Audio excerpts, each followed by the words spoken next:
Greetings, this is Nadia Reader. Welcome back to my channel. Now I read a lot of books.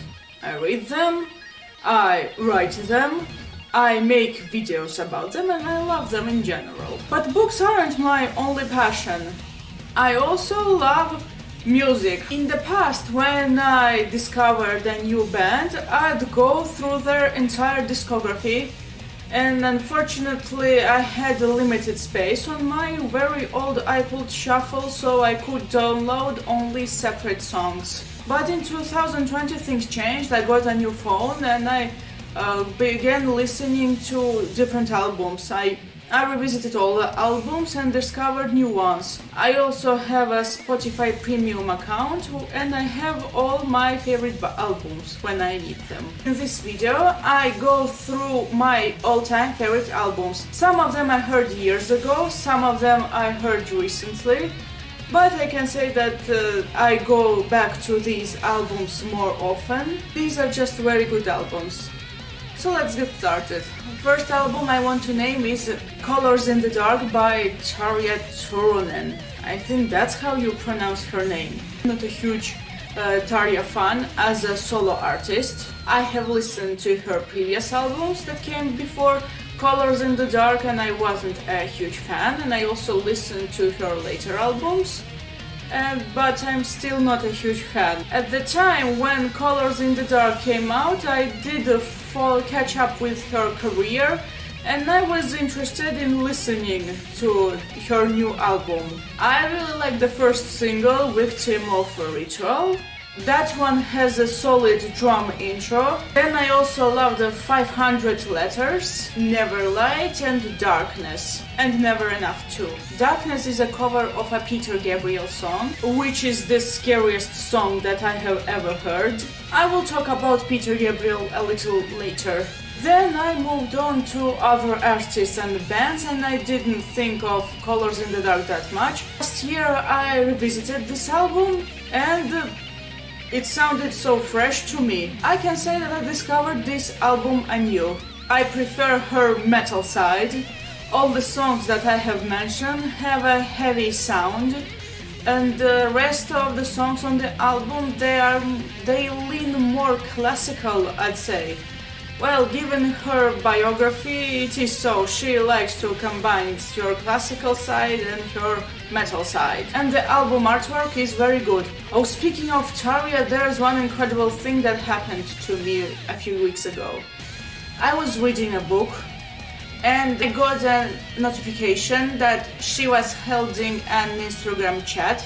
I really wanted to go back to reading, but something kept me watching her chat. Sometimes she likes to call her fans and one of those fans turned out to be me. Yes, that's true, she called me and I spoke to her. The whole chat is on her Instagram. If you are interested in the chat, watch it on her Instagram. Now, moving on. The second album is Demons and Wizards by Uriah Heep. I discovered this album in January 2020. I was scrolling through a page called Heavy Me Thrill. Well, if you use the TV tropes, you probably heard of this page named Heavy Me Thrill, but there was also a Russian equivalent of this page and I went there. That site stated that there was the song by Uriah Heep named Rainbow Demon. Yes, that was the first song by Uriah Heep I heard. I listened to it and I liked it very much. But then I found out the title of the album and I gave it a full listen. In case you don't know, Heavy Me Thrill refers to lyrics in music that refer to fantasy. Dragons, magic and other stuff like that. I frequently go back to that album. I think it's absolutely amazing. I absolutely love the first song, The Wizard.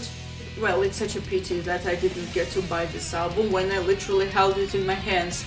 The deal is that I could buy only one album, only one, because I didn't exchange enough money. Well, I had euros and dollars with me when I was in Moscow. We don't have album stores in Tbilisi anymore, unfortunately. I could buy only one album, and I selected Imaginations from the Other Side by Blind Guardian. I'm still devastated that I sacrificed one of my all-time favorite albums. But don't get me wrong, Imaginations is a solid album. My favorite song on Demons and Wizards album is The Wizard. Another favorite song of mine is The Spell, the last song. Traveler in Time, Easy Living, Poet's Justice, Paradise, all solid songs. Each song is different and memorable in its own way. And the artwork of the album is very beautiful. If you haven't heard Demons and Wizards by Uriah Heep, I recommend listening to that album. Album number 3 would be Balls to the Wall by Accept. It's not the first album that came to my mind when I started scripting this video, but then I remembered that I did visit this album multiple times. I still go back to this album from time to time. What can I say about this album? This is a solid traditional heavy metal. The title song, Head Over Heels, Losers and Winners, Guardian of the Night, and I also like Turn Me On and Losing More Than You'll Ever Had. But my absolute favorite song on the album is Winter Dreams. Every time I hear that song I think of a village covered in snow and the children playing. Just imagine a snowy village when you hear that song. And the lyrics do reflect my vision. By the way, I just absolutely love that the very first song on the album, Balls to the Wall, is about all the brutality that happens, and the last song, Winter Dreams, is literally a fairy tale, an escapist fairy tale. Number 4 on my list would be Selling England by the Pound by Genesis. When I first heard this album, I instantly knew that it would become one of my favorites and that I would frequently revisit it. Now I would love to say that I'm no fan of progressive rock or metal, and I also am not a fan of songs that are way too long. And Genesis being a prog rock band, they do add everything into their music. But there was something enchanting about this album. The first song of the album I heard was Fifth. It's hard to pronounce. The piano intro in that song is very solid, and that's what got me into listening to the song. And then to the whole album. Dancing with the Moonlit Night, I Know What I Like in Your Wardrobe, More Fool Me, After the Ordeal, and the Cinema Show for me are the highlights of this album. If you aren't a prog fan, if you don't like prog at all, be it rock or metal, I genuinely recommend listening to Selling England by the Pound because it's a very solid album, and for some this may be a gateway album to prog. Someone may disagree with me, but that's my opinion. Go and make yours. Number 5 on my list is Richie Blackmore's Rainbow. I have a soft spot for the first 3 Rainbow albums, the ones with Ronnie James Dio on vocals. My favorite album of the 3 is the very first one. I listened to it many times. My favorite song of this album is Self-Portrait. I think that's the best song on the album. It's such a pity that it's not on Spotify for some reason. Catch the Rainbow is a very lovely, relaxing ballad. Man on the Silver Mountain, Snake Charmer, Temple of the King and 16th Century Green Sleeves are amazing. Such a great songs. The Temple of the King is kinda slow, and the Snake Charmer is, on the contrary, kinda fast. And the artwork, just look at this album artwork. It's amazing. I do want to warn that I do not always remember which song comes after which song on each album, but some I do remember. The next one is kinda interesting. The next album, number 6, is a side project album. This side project has only 3 albums. 2 of these albums they fought to be in this list, and one eventually won. Second one is a very solid album. I have a few favorite songs from that one, but the ultimate winner was the third one, mostly because I have more favorites on that one. Did you guess which album I'm talking about? I will give you a hint. It's a combination of cold dark horror and epic bright fantasy. That's right, you have guessed it. Demons and Wizards 3. Yes, I know that the first one is considered to be the best one, but unpopular opinion probably, I'm not a fan of this album at all. I listened to it once, I didn't like it. I listened to it one more time, 3 times, 4 times, I still didn't like it, except for one song.